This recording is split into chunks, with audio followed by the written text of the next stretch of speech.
السلام عليكم ورحمة الله تعالى وبركاته. داود kusoo dhawaada channelkeena Siyaalka Media. Qodobadayna waaweyn maanta waxa ay kala yihiin madaxweyne Farmaajo oo baarlamaanka federaalka ka hor cadeeyay mowqifkiisa xilliga iyo nuuca doorashada.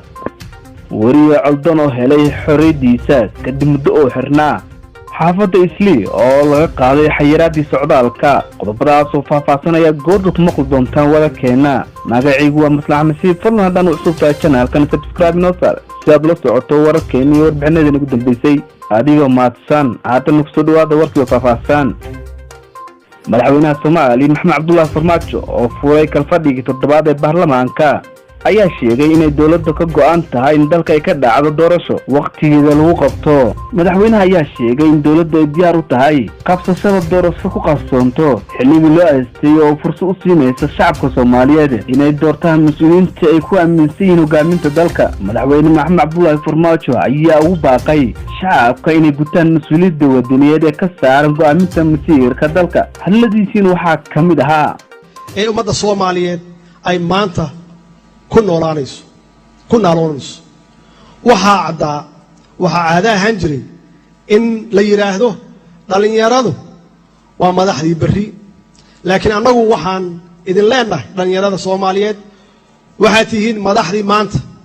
waxaan shaki ku jirin annagoo ka duulayna wariye Cabdimaalik Muuse Caldon ayaa dib u helay xorriyadiisa muddo badan oo ku xirnaa gudaha Somaliland kadib dadaalo badan oo la sameeyay sideynta wariye Caldon ayaa waxa qayb weyn ka qaatay beesha caalamka, gaar ahaan hay'adaha caalamiga ah oo muddooyinka u dambeeyay soo saaray baaqyo culus oo ku dalbanayaan in dib loo soo celiyo xorriyadiisa.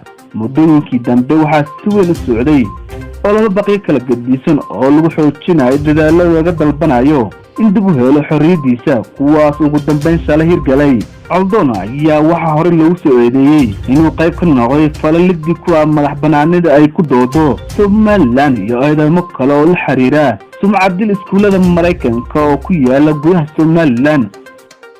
madaxweynaha Kenya Uhuru Kenyatta ayaa shalay shacabka dalkiisa la hadlay ayaa waxa uu sheegay in laga bilaabo maanta oo laga qaadi doono xayiraadda gelinta iyo ka bixitaanka ee muddada bisha saarnaa xaafadda Islii. Uhuru ayaa dhanka la shaaciyay in muddo 30 maalin la kordhiyay bandowga habeenkii saarnaa dalka oo dhan, balse la yareeyay waqtigiisa oo halkii uu ka bilaabmay 7 fiidnimo dib loo dhigay ilaa 9 fiidnimo uuna ku egyahay 4 aroornimo halkii uu ku ekaa 5 aroornimo. ganacsatada shacabku nool Islii ayaa sheegay inay dhibaato badan kala kulmeen xayiraadii oo si weyn u taabatay. gudahaan taas ayaa kusoo gabagabeynaa warceynkan oo kala kun doon waxaan kaga tagay sidaas iyo amaan Allah.